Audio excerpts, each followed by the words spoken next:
Why foreigners must cleave to Yisra'el in the last days? We're going to talk about it in Isaiah 14, 1 through 7, through context, precepts, and what does the prophetic meaning. We're going to start out with the Sefer base, Isaiah 14, 1 through 2.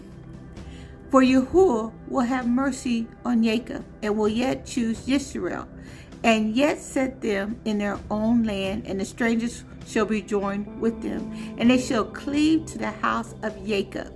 And the people shall take them and bring them to their place, and the house of Yisra'el shall possess them in the land of Yahuwah for servants and handmaids. And they shall take them captives, who captives they were, and they shall rule over their oppressors. In the context of Isaiah 14, the chapter is a prophetic judgment against Babylon, but it begins with a promise of restoration and rulership for Yahuwah's chosen people, Yisra'el. And Isaiah 13 describes the fall of Babylon as symbolic and literal empire of oppression. Isaiah 14 begins with a shift in tone from judgment to mercy as Yahuwah reaffirms his covenant with Yisra'el, not with other nations or the church.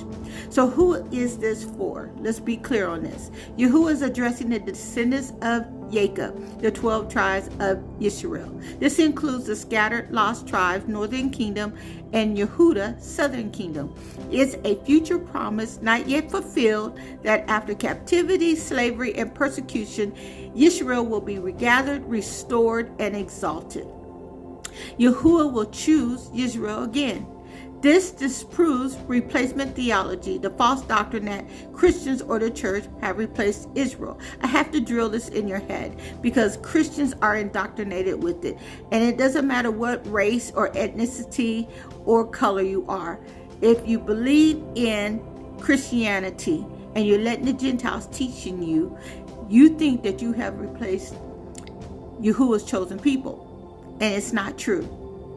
The precept, Zechariah 8 and 23. 10 men shall take hold of the skirt of him that is a Yehudai, saying, we will go with you, for we have heard that Elohim is with you. Role reversal of slavery. They shall take them captives, whose captives they were. This is divine justice and recompense. The precept, Revelation 13 and 10. He that leads into captivity shall go into captivity. Israel will rule over their oppressors. The nations who enslaved, colonized, and oppressed Israel will now be ruled by them in the kingdom under Yahusha. The precepts, Psalms 149, 5 through 9, Yeshua will execute the judgments written on the nations. Now, there are a lot of palm-colored people that are in different parts of the United States and out of the country that are building their own communities where they're not allowing any other race to be in there except the palm-colored people. And I had seen this on another TikTok video that a couple had created a palm-colored community, but they wanted the Hispanics and the blacks to come in and build their community because, you know, they can't build nothing, you know, but they can't live there, they can't buy anything there, they can't eat nothing there, they can't go to the bathroom there, they can't do anything. They just have to work for 8 hours, which I don't know how that's going to work, but they wanted to build their own city or their own little town.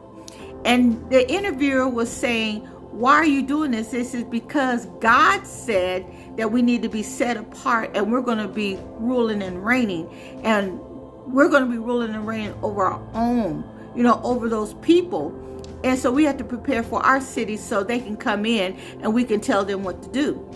See, we clearly know that she's been indoctrinized by Christianity or whatever she's reading, because her God is telling her that they are superior and we are inferior, but they can't even build their own city. Should I say any more? No. In verses 3 through 7, the earth rejoices when the oppressor falls. When Babylon, spiritual and literal, is destroyed, rest will come. not just for the Yisrael, but for the whole earth. The king of the earth, Gentile oppressors are broken and peace begins to reign. The precepts, Revelation 18, Babylon is fallen, rejoice over her, O heaven, and ye holy apostles and prophets. Why must foreigners cleave to Yisrael? Now, this couple that's building their own community, they obviously not going to cleave to us, so they're going to be judged by Yahuwah, and so be it. That's their choice. Maybe their God will save them, but that's on them if he doesn't. The covenant access is through Yisrael. Romans 11:17. Listen, I'm screaming to those in the back.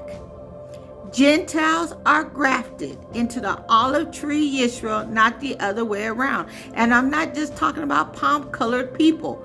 I'm talking about other nations. You can be any other color or race, but if you are not a direct descendant of Yisrael, you are considered another nation and you're considered a Gentile. That means you will have to cleave to the descendants of Yisra'el.